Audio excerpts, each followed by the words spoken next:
Okay, how did you come to be looking after the churchyard at Well, Sundon Church? I started there.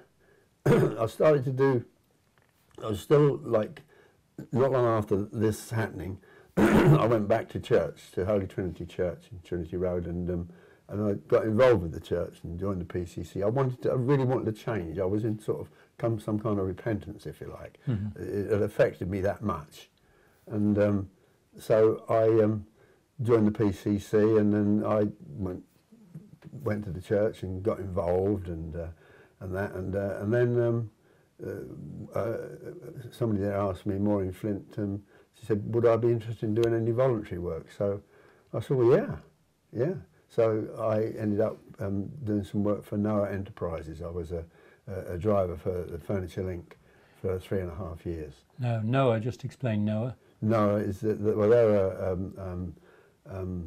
a homeless charity. Yeah, it is. They look after the down and outs. They Yeah. have a place down in town in Park Street where they give them food and stuff and look after them medically and that. And they also run a Furniture Link side where they go and pick up furniture which has been donated. And some of the beneficiaries then work in the furniture restoration side of things. That's right, yeah. And that's what I was doing, just one day a week, every Monday for 3.5 years.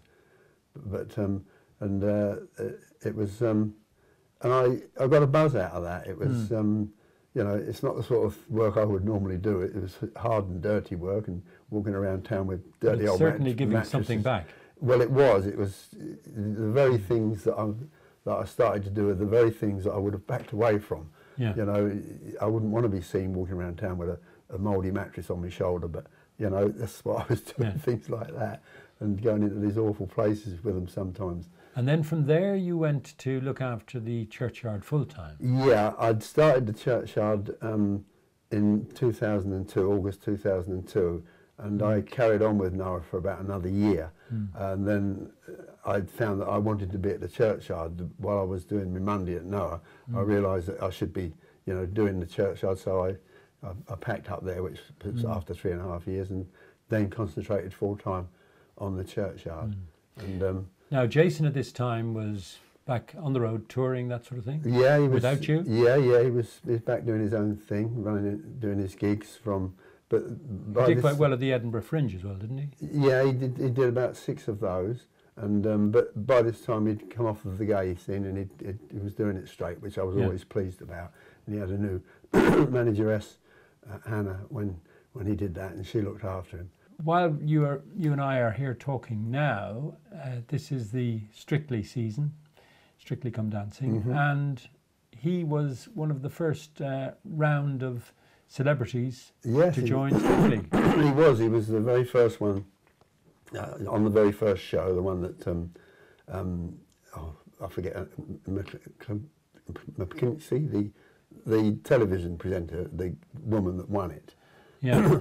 and he was on that show, and he was had the sort of dubious honour of being the first one voted off, you know. And Craig Hallwood had a few choice things to say about him, but Len then said he'd changed from a caterpillar into a butterfly, so that kind of helped make up. But he still went anyway. Yeah, that's the life of the show. Yeah. Do you still watch the shows? Yeah, I do. I haven't done for a while, but I have all of those and all of the stuff that he's done.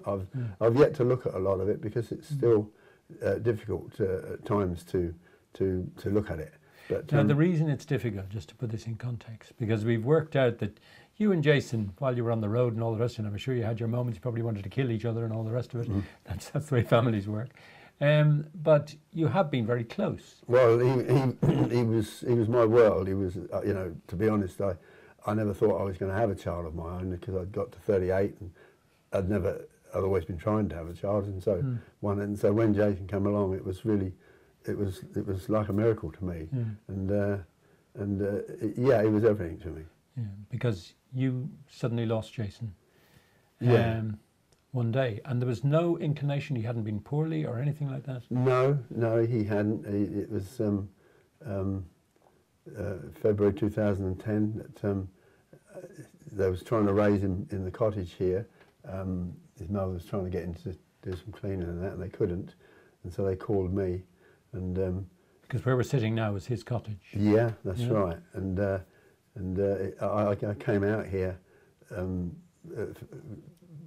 very worried that they weren't able to contact him because we knew he was in and he had his mobile and everything.